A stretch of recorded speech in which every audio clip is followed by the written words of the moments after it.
Hello again, everybody, and God be with you. The last couple of stories from Bible Baddies have been about people who were basically quite good. They were chosen by God, but they did bad things, like David having a man killed. Today's story is about a man who really hasn't got many redeeming features at all. He's a nasty man. He's selfish. He's scheming. He's deceitful. It also involves lepers. Leprosy is still around as a disease today, not unlike COVID-19, which is very contagious. But in Bible times, once you caught leprosy and there was no cure for it then you lived a very poor life. So let's have a look at the story about Gehazi. It's also from the Old Testament. It's called The Con Man's Tale. And as usual, Bob Hartman gives a little introduction. Many biblical characters lived up to the meaning of their names. Abraham became the father of the multitude. Peter proved in the end to be a rock. And Jesus was most definitely God's saviour. Gehazi, on the other hand, managed to live down to his name. Belittler, diminisher. That's what Gehazi means. And that's how he lived his life. He was a servant of the prophet Elisha and a witness to many miracles. But his response to at least one of those wonders was to reduce it to an opportunity for personal gain. Next to the murder, oppression and betrayal you will find in the rest of this book, Gehazi's misdeeds don't seem so bad. Or maybe it's just more common to take something beautiful and pure and turn it into something cheap and dirty and insignificant. It's the trick of the gossip, the liar, the con man. And maybe, in the end, it's one of the most destructive kinds of badness of all. That's right, Gehazi boasted. I work for Elisha, the number one servant to the number one prophet in all Israel. His companions shuffled closer to the fire, eager to hear what Gehazi had to say, yet careful for their numb fingers and toes, for they were lepers, every one of them. You must have seen some amazing things, one leper whispered. Tell us about them, begged another. Where does one begin? Gehazi sighed, particularly when one's stomach is complaining. I don't suppose. Yes, of course, said a third leper, handing him a piece of bread. Tell us your story and you can share our little meal. But get on with it, came a fourth voice, a muffled voice from out of the darkness. We haven't got all night. The woman from Shunem, announced Gehazi through a mouthful of bread. That is where we will begin. Then he swallowed hard and cleared his throat. She was rich, I can tell you that for a start. And beautiful? Asked one of the lepers. Not my type, Gehazi shrugged. And as for Elisha, well, who can say? What I can tell you is that every time we passed through Shunem, we visited there. Just for meals at first, but then she talked her husband, who was much older than her, by the way, into fixing up a little room for us. A bed, a lamp, a table, all my cons. A bed, sighed one of the lepers. And a table, sighed another. What can I say? Gehazi bragged. Elisha's an important fella, and don't let anyone fool you. This prophet thing is not all about pain and sacrifice. It's also got its fair share of fringe benefits. So, anyway, there we were in the lap of luxury, so to speak, when we heard something. It was the lady, the rich lady. She was downstairs crying. Well, Elisha turned to me and he said, What do you think is the matter?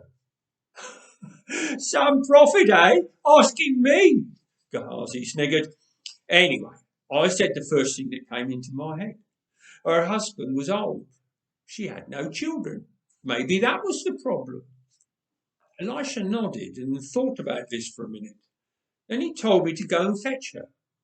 Well, she stood there in the doorway, drying her eyes, and you're never going to believe what he told her. A year from now, he said, a year from now, you will be standing in that same doorway, holding a son in your arms. I couldn't believe it. I mean, there we were, set up like kings, beds, tables, lamps, and 3 square meals a day, and he wanted to go and ruin it all. He got her hopes up. He got her all excited. But he never stopped to think, what if we showed up a year later and there was no little boy in her arms? What then? No food to eat, no place to stay. That's what. And here Gehazi stopped. Well, what happened? Asked one of the lepers. Did she have the baby or not? Gehazi held up his hands. In a minute, he gasped. I'm getting a little parched here. I don't suppose there's any wine in that bag of yours? Yes, of course, said the lepers. And another piece of that bread would be nice, Gehazi added. Well, it's all we've got, but... And before the leper could finish, Gehazi grabbed the bread from his hand. He swallowed the wine and he stuffed the bread in his mouth. But while he was still chewing, the man at the edge of the circle coughed. You were going to tell us what happened, he said.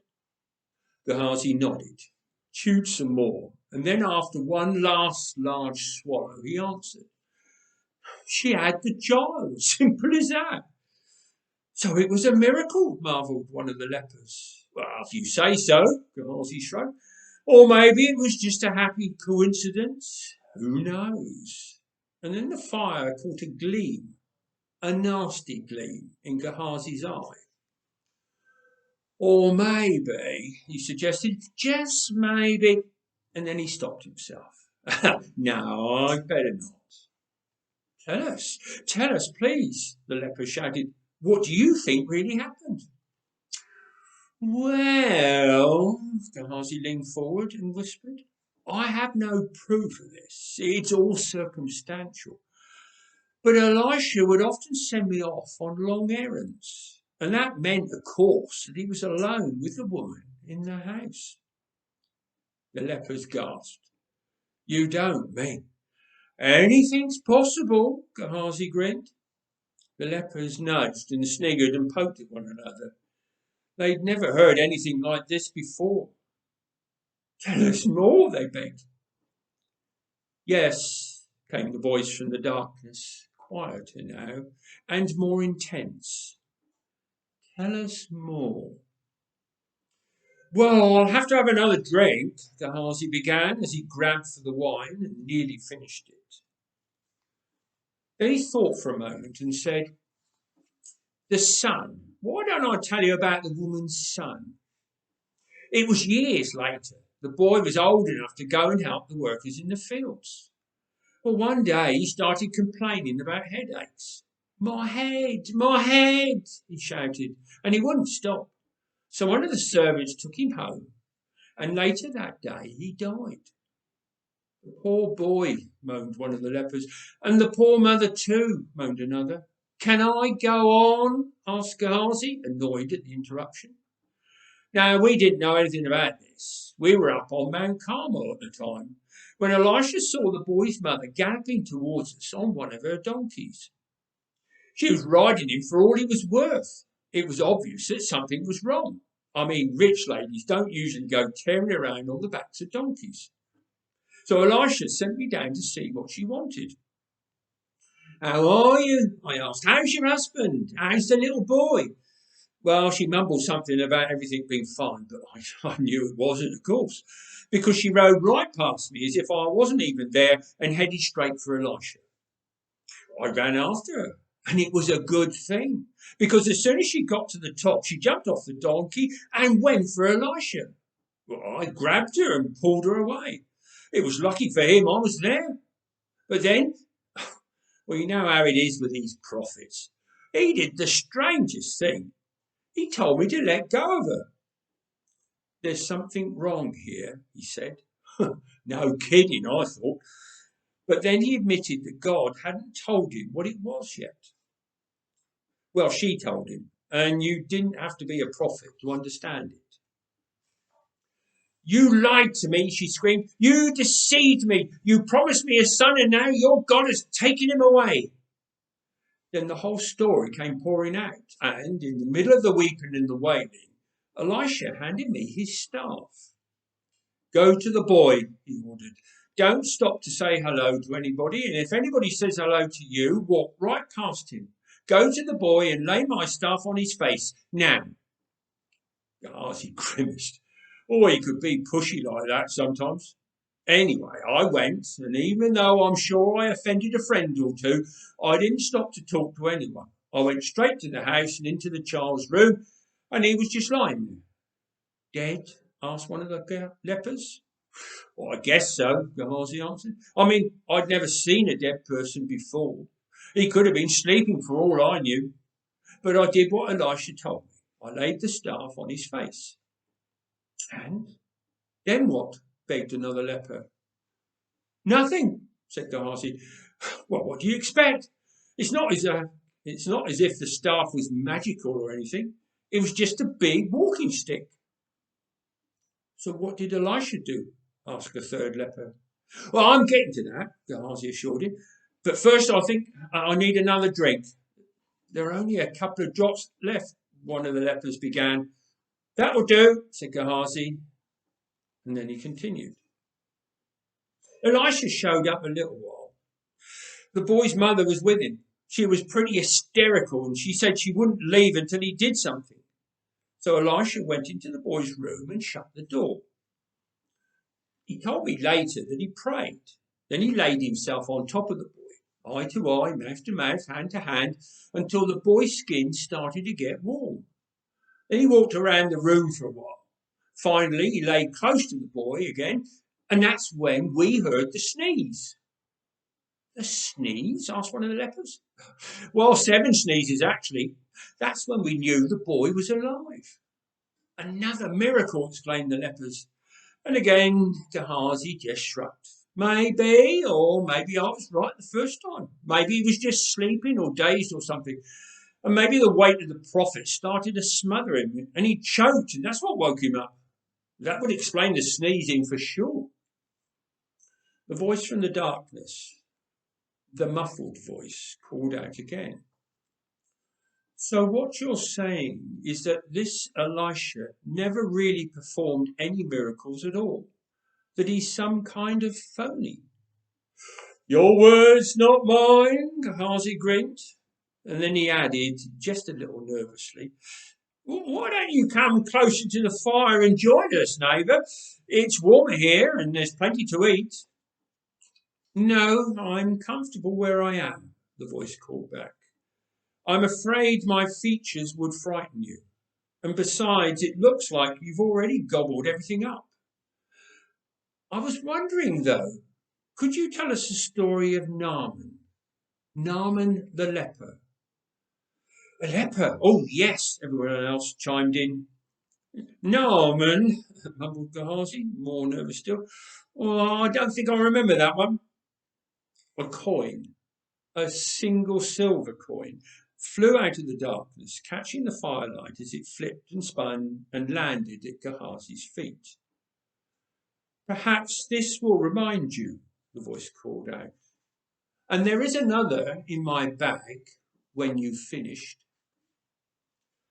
Gehazi's anxiety battled with his greed, and in the end, greed won, as it always did. Naaman again. Well, there's not much to say. Naaman was a Syrian, commander in their army, and he was also a leper. A little Israelite slave girl who worked in his house told him about Elisha. So he came to the prophet, offering Elisha a small fortune if only the prophet would heal him. Elisha passed the message on through me. Yeah, I remember it now. And told Naaman to dip himself 7 times in the Jordan River. Naaman did what Elisha told him, and when he came up the 7th time, he was healed. the voice from the darkness finished. Isn't that right, Gehazi? Well, yes, but what? The voice continued. The man was a leper, more disfigured than anyone around this fire. And when he did what Elisha told him, he was healed. What could you call that but a miracle? For the first time, Gehazi was speechless. So one of the other lepers spoke up instead. It's just a shame, isn't it, Gehazi? He said that Elisha couldn't heal your leprosy as well. Yes, it is, agreed the voice from the darkness. But then you haven't told us, Gehazi, how you came to be a leper in the first place. Gehazi wrapped his rags around himself. Story time is over, he muttered. No, tell us. Tell us all, the voice insisted, as the speaker stepped forward into the light. Elisha, Gehazi gasped, and the others gasped with him. Tell him, Gehazi, tell him the truth for once. Tell them how I rejected Naaman's reward, because the health and the peace that the man's cure brought was reward enough. Tell them how you sneaked off and pursued Naaman. Tell them how you lied to him and told him that I had changed my mind, that I wanted some of that reward to pass out among the other prophets. Then tell them how you took that money and those expensive clothes and hid them away for yourself. Tell them how you stole that reward, Gehazi. Tell these men, these poor men whose meal you have stolen as well. But what about his leprosy? Asked one of the men. His leprosy is punishment, Elisha sighed. But it was always my hope that it would also be his salvation, that his disfigured body would help him to see how disfigured his heart had become. That is why I came here tonight, to search him out, to see if he had changed. But he is, sadly, just the same as he always was. Gehazi, Elisha sighed again. My servant Gehazi. No one has ever done a better job of living up to his name. Denier, diminisher, belittler. You have seen God's power and watched his love at work. Yet all you can do is resent it and tear it down and explain it away. I had nothing to do with that boy's birth. He was a gift from God, and it was God who brought him back to life when he died. God healed Naaman as well, and I am confident that he can heal other lepers too. All of you, in fact. And here he looked at Gehazi.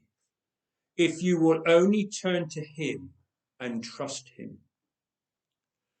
The others jumped up, eagerly begging to be the first. But Gehazi said nothing. He gave Elisha one last, long, bitter look, and then he limped off into the darkness, alone.